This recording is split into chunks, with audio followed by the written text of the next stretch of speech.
Welcome to The Core. If you're interested in your health, you're in the right place. Stick around for fat-free, no BS tips and education to help you reach your goals. I'm Eileen, a certified fat loss and nutrition coach by Precision Nutrition and Clean Health Fitness Institute. And I am Shannon, a NASM certified personal trainer.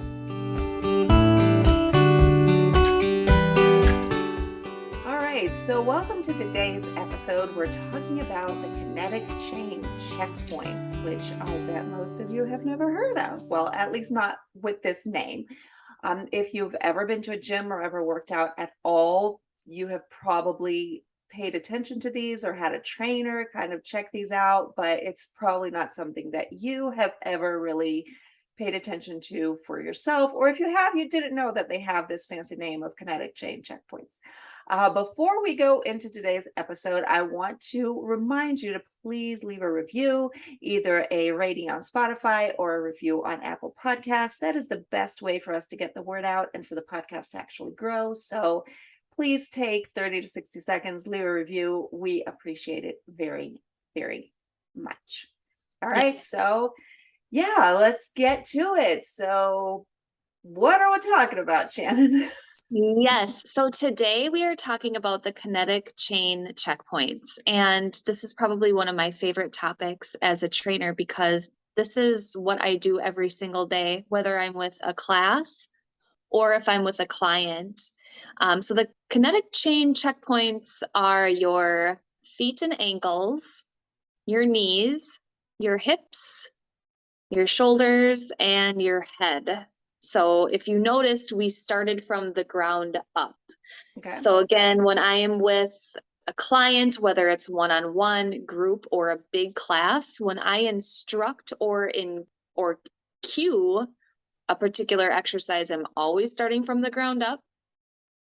And I'm kind of focusing in on those 5 chain checkpoints and just making sure that everything is neutral, that everything is aligned.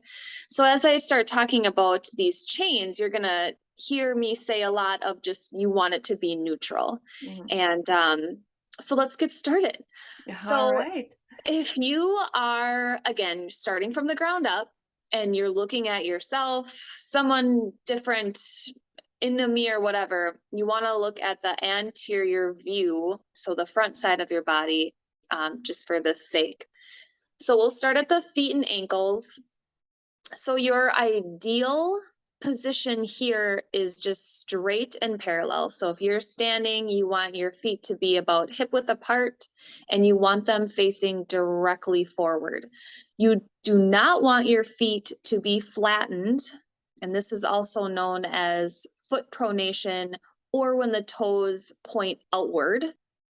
And then this also leads to your ankles rolling inward. So this is a very, very, very common foot pronation. If you go to the mall, somewhere really busy, and you look at people's feet, a lot of people have foot pronation. And then the common problems with having just an imbalance of the feet and ankles is muscle imbalance throughout the entire kinetic chain. So again, we start from the ground up, and that's kind of how your body works too.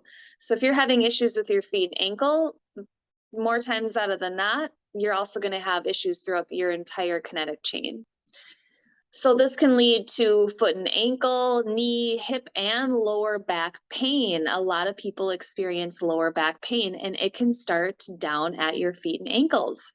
So without proper alignment in this area, it may enhance other symptoms of dysfunctions throughout your body. And we could go on for days about that, but we will not. So then let's move up. Let's move up to the knees. So the knees should be in line with your toes. So again, if your toes are hip width apart, they're facing directly forward, your knees should be right above your ankles, basically.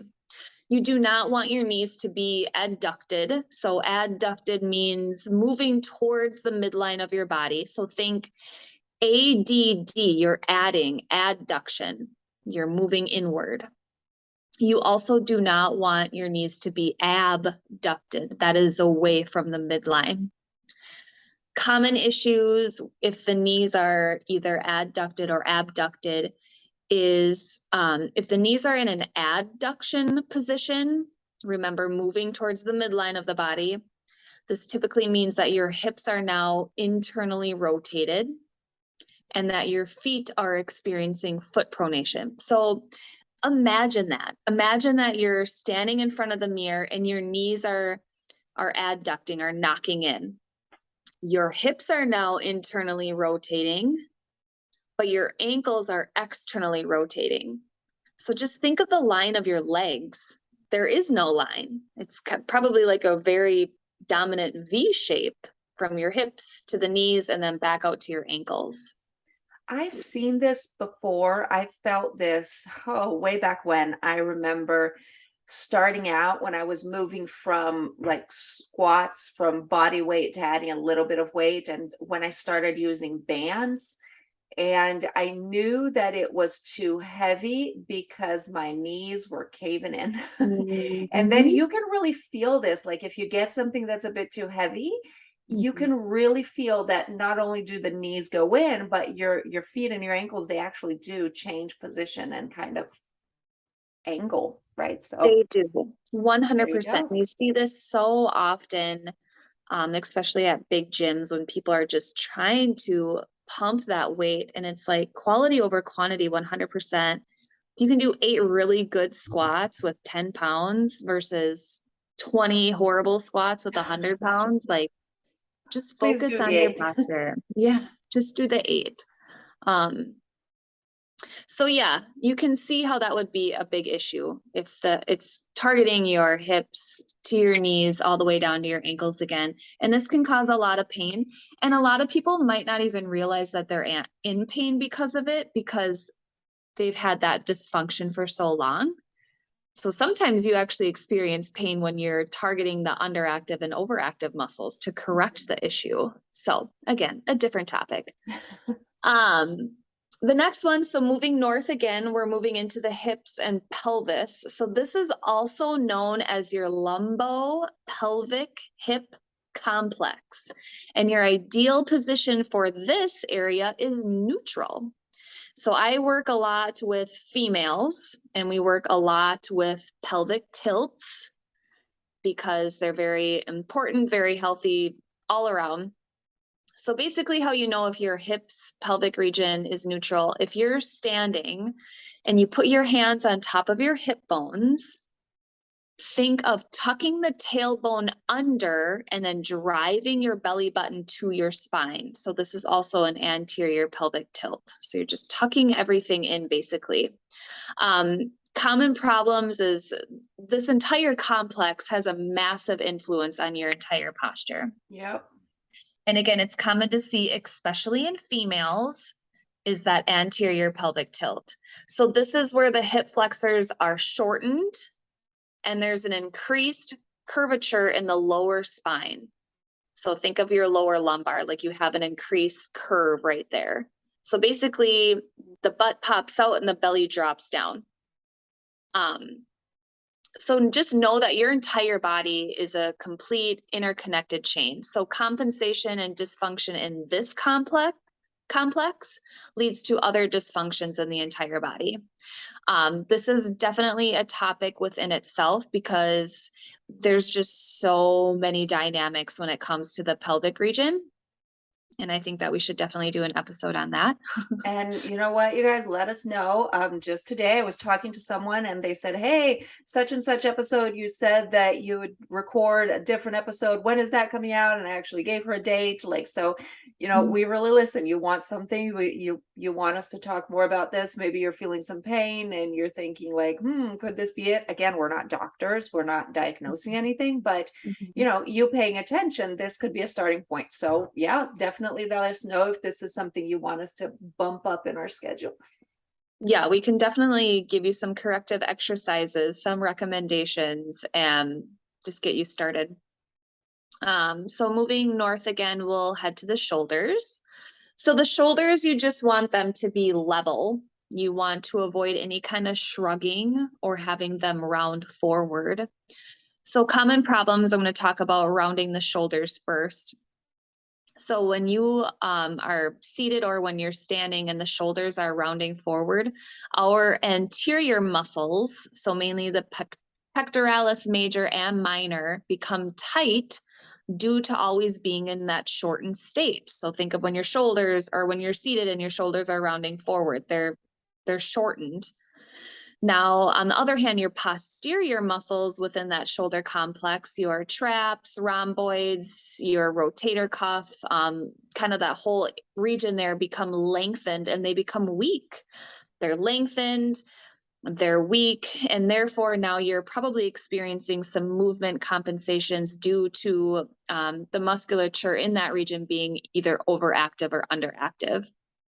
This is a super side note, but ever since I started working from home 2 years ago, I'm definitely experiencing some of like the tightness within my chest and then the weakness within my back, because I used to work at a gym. I was up moving plates, dumbbells, all of the things, cleaning. Now that I'm working from home and I'm seated more, I can definitely see the tightness and the weakness throughout my upper body and my shoulder complex. I've been So, working from home for 16 years now, I believe. uh-huh. And so before that stage in my life, I used to be like a very frequent gym goer. And then there was a period where I just, let go. But that's a different episode, our personal stories. But when I came back, I definitely did feel this. Like I ended up like working, including like a lot more stretches than I would usually do, and just like just to get this whole shoulder area back in place. My traps are so tight that I actually had physical therapy done. I got some what are they called again?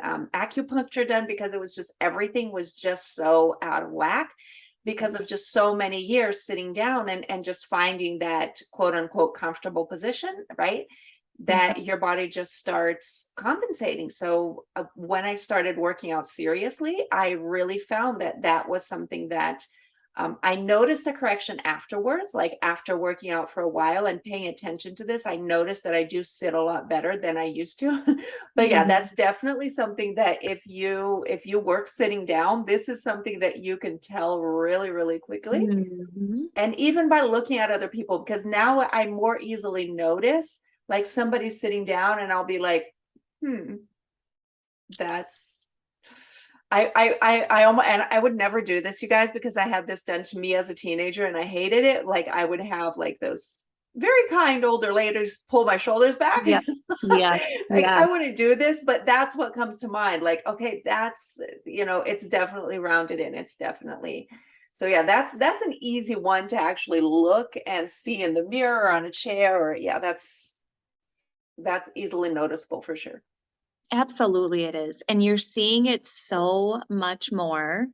It's so much more common now because a lot of us are working from home, and this little device that we always have in our hand throughout the Yeah. day, our phones, you're always like creating that downward motion or that seated state. So, yeah, that is something that we all need to pay attention to.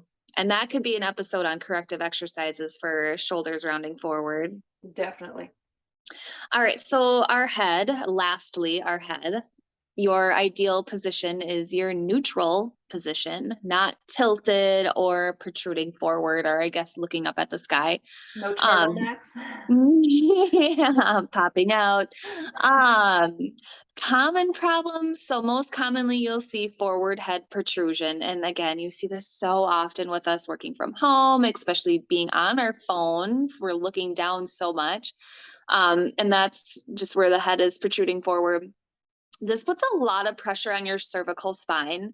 And I guess to kind of like side note again, I'm noticing I have some pain that I've never experienced before on my cervical spine, just from that constant, like my chin is kind of tucking down to my chest. Even if Mhm. I'm sitting up tall and I'm just looking at my computer, like you're still in that slight downward motion. And unless you're standing and kind of gazing towards the horizon, you kind of feel that pressure. So as previously mentioned, our entire body is an interconnected chain. So this postural dysfunction can lead to extreme compensations within the entire body, and more so movement compositions compensations due to regional musculature being either overactive or underactive. Um, so why do we want to focus on our kinetic chain and those checkpoints that we just chatted about? First and foremost, less pain. And if you're looking at the mirror and you notice that you have some dysfunctions within that chain and you don't feel pain, try focusing on some corrective exercises. Not saying that you're going to then feel pain, but you're going to feel a little discomfort just because you're working on probably weak muscles and trying to self release the overactive muscles. Well, and Few. sometimes I feel like we compensate because we don't want to feel the pain, right? Mhm, And mhm, in not knowing how to correct it themselves, and this is I'm going to add a side note here. You do not have to fix this yourself. You actually we don't recommend that you try to fix this yourself. mhm, So all of this mhm, that Shannon is saying, these are these are things for you to pay attention to, but that doesn't mean that if you suddenly realize that these things are out of whack, that you're suddenly going to force yourself mhm. to start doing everything in a neutral position, because you will, it's going to hurt. It's not like night and day, like you just listen to this episode and then suddenly you can do everything like perfectly lined up, right? So Mhm. this is something that, ask for help. For people that are in our program, like we have specific support. Now, if you're not in our program, either find a trainer, find someone to do this. Shannon has a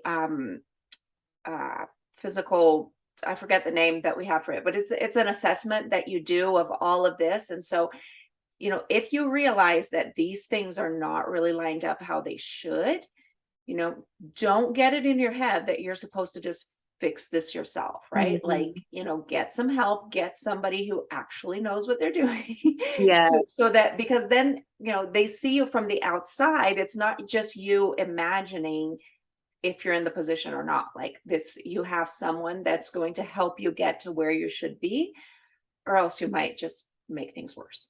Yes, I definitely recommend, like you said, working with someone that has the credentials, because we look at your weakness and your strengths, and we have to um, work those areas differently. So we Mhm. work a weakened muscle a lot different than we work an overactive muscle. And that I feel the general public doesn't have all of the knowledge. I don't even have all of the knowledge. But we have probably more knowledge on how to really accommodate those specific muscles and then what to do, corrective exercises, and then self myofascial release as well. So fewer injuries. This is my favorite one because I'm all about instructing and training. Is if your kinetic chain is working and you're up to par, you will be targeting and firing all of the correct muscles. And it's amazing when you do a squat and all of the things are just aligned and firing. It's like the best feeling ever. I mean, Yes. Aileen, when you do a Yes. squat, sometimes you're like, oh, I didn't really feel that. And then other times you're like, oh my gosh, I can feel it all the way from honestly my ankles all the way up to my shoulders, just everything firing, and it's beautiful. Um, One that is unexpected, but for me, it took me years of working out until I finally lined up properly, and now I feel it properly, is calf raises. I didn't ooh, used to really like feel them. And then when I learned to do it properly lined up, when I learned to line everything up, now I'm like, okay, I've got this. Like this is doing something. And that's when I started actually seeing a difference in my calves instead of just, okay, I did this thing and for a while I didn't even do them because I was like, this exercise doesn't do anything. It's not that the exercise doesn't work. I was doing it wrong. So yes, yes. you really do, like when you do this properly, you can see a difference. But again, this isn't something that we self-correct. Like you need some sort of external prompt and support to teach you how to do this, and then like it makes a difference. Oh, it's good stuff. Oh, I love it so much. When a client is like, oh my gosh, I felt my glutes engage on that squat. It's like, yes, Yes. and sometimes it'll be like, that's what we've been aiming for the last month or two. It is Yep. not an overnight process. No. Not at all. All right. The last reason why kinetic chain is so important is it's just a good way to especially start every standing exercise because you're standing there, you're neutral, start from the ground up, figure out your checkpoints. Now, when you're either lying down, in a supine position or in a prone position, you can you can target and kind of fire those same muscles, in a lying down position as well. But Yeah. And it's I feel like it's also a good way because we sometimes go through the motions, right? It's just always we see this a lot in yoga, and I mean, you know this better than I do because you actually teach yoga, right? But like sometimes you're just in that mountain pose, just stand up and Mhm. just think about how you're positioned. It takes 5 seconds Mhm. to go through, like, okay, am I standing properly to start this movement or whatever it Mhm. is? So it's also just this little 5 to 10 seconds of self-care, check in, like, Mhm. how am I feeling in my body? Which leads us very nicely to a freebie that we're giving out Ooh, to you this okay. week. So you can head to the core, it's under free resources, or just go to this episode and it's going to be in the episode notes. We have a kinetic checkpoint infographic for you. So it's an image that has all the checkpoints and what you're aiming for, which with each one. So you can print this out, you can put this in your home gym or take it to the gym with you or download it on your phone, whatever works better for you. But this is just a way that you can actually look at all of these points and say, okay, what am I doing with my feet? What am I doing with my ankles, my knees, and going all the way up? It's just like this visual reminder that you can have on your wall and just check these out. Mhm. And also a way to evaluate yourself and say, where do I need to ask for help? Where is it that this doesn't look right? And go from there. Agreed. And two, I mean, if you print that sheet out or have it up on your phone and you go to a gym and find a trainer and say, hey, chat with me on these 5 kinetic chain checkpoints, they should be able to go over them. And if they can't, go to a different gym, Yep. find a different trainer. But then at least you'll have an in-person experience on going over Yeah. those checkpoints. So If they again, don't know what that is, then that's a red flag. oh, it's the biggest red flag. Such good stuff. Okay, Lainey. So just to recap, our kinetic chain checkpoints, which you always want to keep in neutral position, are your feet and ankles, your knees, your hips or your pelvic complex, your shoulders, and your head. All right, everyone. We will see you in 2 weeks. Thank you for joining us for this episode. We would greatly appreciate it if you left a review wherever you listen to this podcast. Remember that you can join our email list at practicethecore.com for more tips on how to improve your health. We are Aline and Shannon, and this is The Core.